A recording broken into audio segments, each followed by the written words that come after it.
Hello friends, आज हम बात करते हैं एक्यूपंक्चर की। और एक्यूपंक्चर भी हम अगर sciatica पेन के लिए देना चाहते हैं तो हम उसको sciatica पेन के लिए क्या कैसे डिजाइन करें कि हमें क्या क्या ट्रीटमेंट क्या क्या पॉइंट्स यूज करने चाहिए। तो सबसे पहले है कि अगर आप एक्यूपंक्चर करना चाहते हैं sciatica के लिए या किसी भी डिसीज के लिए तो आपको उसका बेसिक नॉलेज होना चाहिए। उस डिसीज के बारे में आपको बेसिक इन्फॉर्मेशन होनी चाहिए कि असल में वो डिसीज होती क्या है। तो अगर हम sciatica की बात करें, sciatica को अगर हम ब्रीफ में बात करें तो sciatica जनरली स्पाइनल नर्व होती है जो ब्रांच होती है लंबर रीजन से निकल के नीचे पैर में आती है। और जनरली जब वो कंप्रेशन में आती है, डिस्क के कंप्रेशन की वजह से जब नर्व पे प्रेशर आता है तो वो एक सेंसेशन क्रिएट करती है जिसे पेशेंट पेन के रूप में डिस्क्राइब करता है। इनिशियल केसेस में तो ये पेन के रूप में समझ में आता है पेशेंट को, बट अगर वो पेन लंबे ड्यूरेशन तक चलता रहता है तो धीरे धीरे पैर में नमनेस आने लगती है और पैर वीक पड़ने लगता है, कमजोर पड़ने लगता है। और बहुत बार पेन की जो कंडीशन है वो बहुत ज्यादा सीवियर भी हो जाती है।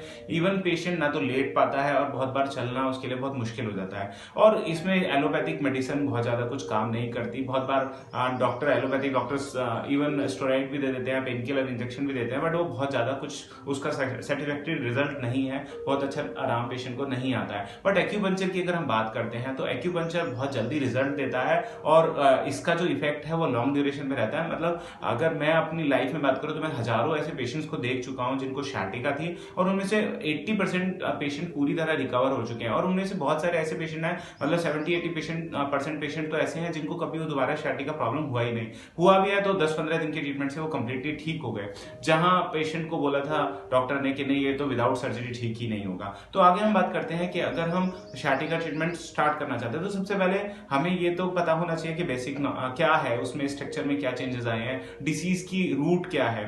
तो जनरल में लंबर रीजन में L4 5 L3 से लेके L5 तक S1 तक ये नर्व का जो कंप्रेशन है, डिस्क वहां टच बल्ज होके टच कर देती है नर्व को। तो हमें दो चीजें इसमें ट्रीटमेंट में ध्यान रखना चाहिए। एक तो हमें उस नर्व को भी स्टिमुलेट करना है, क्योंकि जब वो कंप्रेशन बहुत लंबे टाइम तक रहता है तो धीरे धीरे नर्व भी वीक पड़ने लगती है, जिसकी वजह से पेशेंट को नमनेस आने लगती है।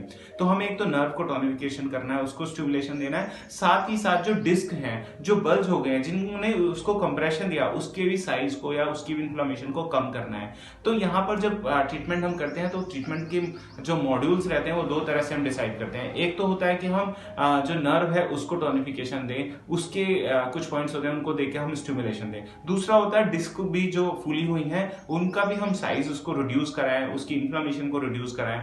और एक चीज और मैं बताना चाहूंगा इसमें कि एक्यूपंक्चर में जो एक्यूपंक्चर थ्योरी है ट्रेडिशनल चाइनीज मेडिसिन की, उसमें जो डिस्क है डिस्को को लीवर के साथ जोड़ा गया है। तो अगर पेशेंट की डिस्क फूली हुई है तो इनडायरेक्ट में उसका डाइजेशन से, उसके लीवर से लिंक है। तो ऐसे केसेस में आपको डाइट का भी बहुत ज्यादा ध्यान रखना चाहिए। और एक्यूपंक्चर जब आप पॉइंट्स भी दे रहे हैं तो उसमें भी कोई ना कोई ऐसा पॉइंट आपको चूज करना चाहिए जो लीवर के फंक्शन को रेगुलेट करे। बट अगर हम जर्नल में बात करें, अगर हम sciatica पेन के लिए ही एक्यूपंक्चर पॉइंट यूज करना चाहते हैं तो उसमें एक्यूपंक्चर पॉइंट्स में जनरली UB 23 से लेके पूरा 31-34 तक हम यूज कर सकते हैं। उसके बाद जो थाइस पे पॉइंट आता है UB 40 आता है नी जॉइंट के पीछे, और फिर एक UB 54। ये ऐसे कॉमन पॉइंट्स हैं जिनको हम किसी भी पेशेंट को दे सकते हैं, सबको ही अच्छा रिजल्ट आता है। साथ में UB मेरिडियन का 60 और 62 पॉइंट्स भी बहुत ज्यादा यूजफुल है। मैं तो बहुत बार UB 60 और 62 यूज करता हूं और ऊपर